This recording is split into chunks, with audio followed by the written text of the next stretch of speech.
Once upon a time, a merchant asks Nasreddin Hoca to educate his two sons, which ages are 7 and 12.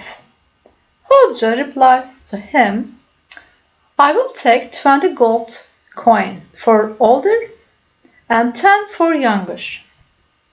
The merchant confuses with this reply and asks again, How come? How come you demand more for the older one? He knows more, Hoca replies him back wisely. That's why I demand more for him, since he knows more, and it would take more time to straighten him, and it would be easier to teach the younger, as he is, just like a blank page. Well, this story is full of wisdom indeed. Hoca is right. It takes long for all of us to correct our mistakes, change our false beliefs, etc. It will also take more time for marketers to change consumers' behaviors. So, how could they change our beliefs, our attitudes, or our behaviors? How could they teach us that their products or services are better than rivals? How could we learn that this destination is very much better than to visit than others? Or at these Corona days, how could we learn that this destination is safer than others, or this hotel or that airline brand has much more hygienic services than the rest? And actually, these all about learning. And today we will talk about what learning is and how we learn certain things. Learning is defined as a relatively permanent change in our behaviors caused by experience. Mostly, we learn directly from our experiences. But we can also learn by observing our environment. Moreover, we also learn without effort. When we are exposed to advertisements, banners, and many other stimuli surrounding us, incidental learning occurs, and which refers to the casual, unintentional acquisitions of knowledge. Apart from incidental learning, we know that learning is an ongoing process. It's not a one-time incident. So we keep learning through our lives so we can find a chance to strengthen, modify, or change our behaviors. Well, mainly we learn in two ways. Two main ways, let's say, by behavioral and cognitive ways. Classical conditioning and operant or instrumental conditioning are among behavioral theories, while social learning, which means learning by observing others, is cognitive learning.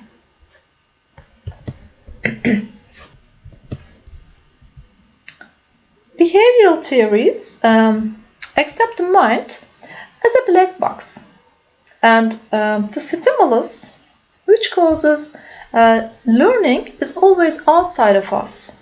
So it is an external stimulus, not internal. Let's start with classical conditioning theory, or in Turkish klasik koşullanma ya da şartlanma teorisi. Which I believe you already know what it is, but may not have an idea about how we connect it to marketing or consumer behavior. Well, classical conditioning occurs when a stimulus that elicits a response is paired with another stimulus that initially does not elicit a response on its own. Over time, the second stimulus causes a similar response because we associate it with the first stimulus. Well, you very well know Ivan Pavlov, a Russian psychologist. But actually, the famous one is his dog. The dog is more famous than the owner. So Pavlov conducted a serious experiment with his dog. Well, he knew that the dog responds or reacts to the meat by salivation. But when he rang a bell just before the meat, or here actually it's a meat powder or kuru mama muhtemelen, he saw that dog also responds to the bell in the same way.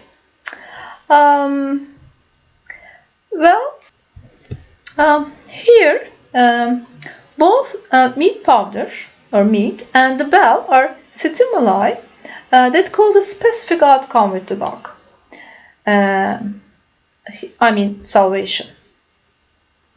While meat powder is an unconditioned stimulus, bell is a conditioned stimulus. And meat powder is an unconditioned stimulus, since any dog will react to the meat the same way. Unconditioned stimulus burada tabii ki de koşulsuz uyaran olarak ifade edebiliriz.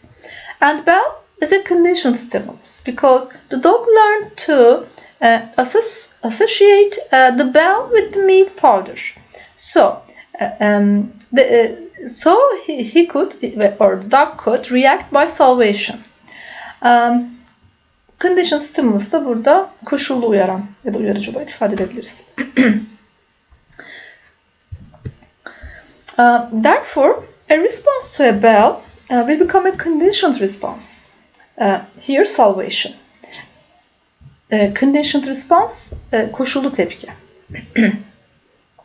This will lead us to the idea that if a marketer can find a way to match their brands with some cues, here cues, conditioned stimulus or stimuli, let's say, that will evoke hunger, thirst, etc.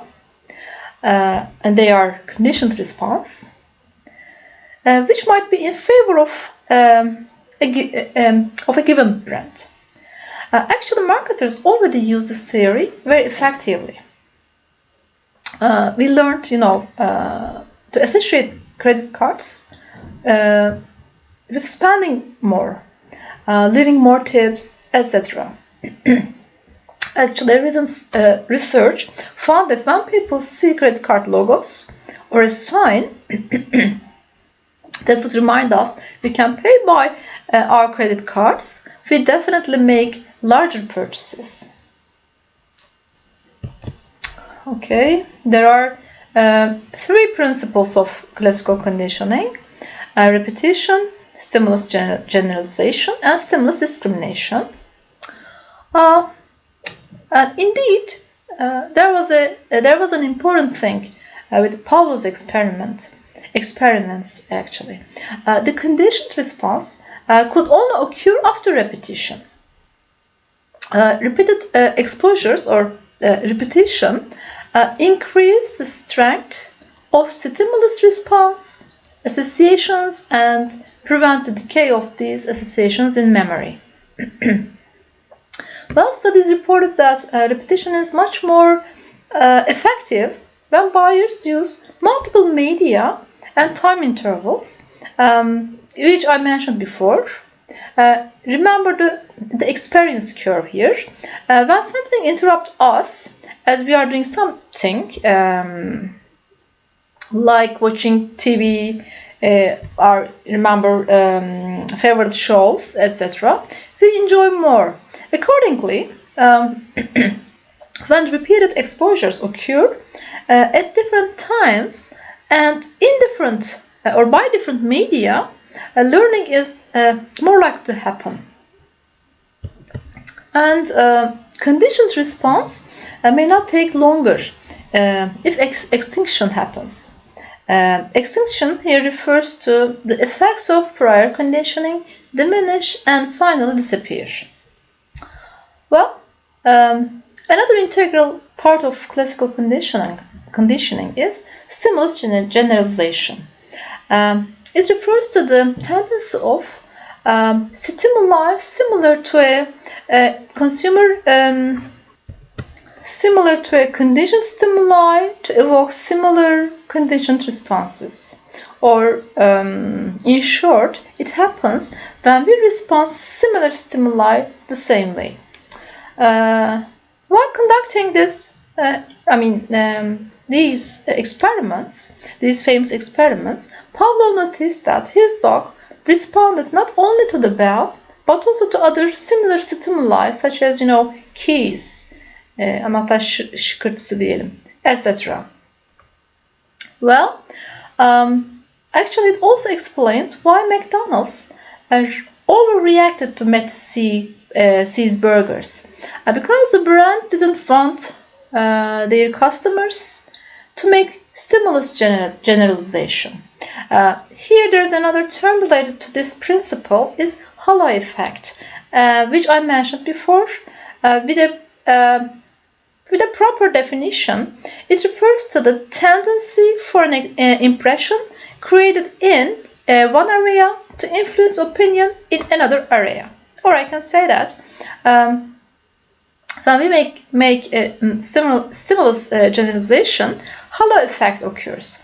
And indeed, this explains why most of the CEOs of big companies in the United States are tall white men, and they earn much more than women and other people. So this is thanks to the halo effect. And Warren Harding, it's a prior or former, let's say, former American president. He became president in 1980s just because he was handsome and tall to be a president. Accordingly, halo effect is also known as Warren Harding effect. Well, as we are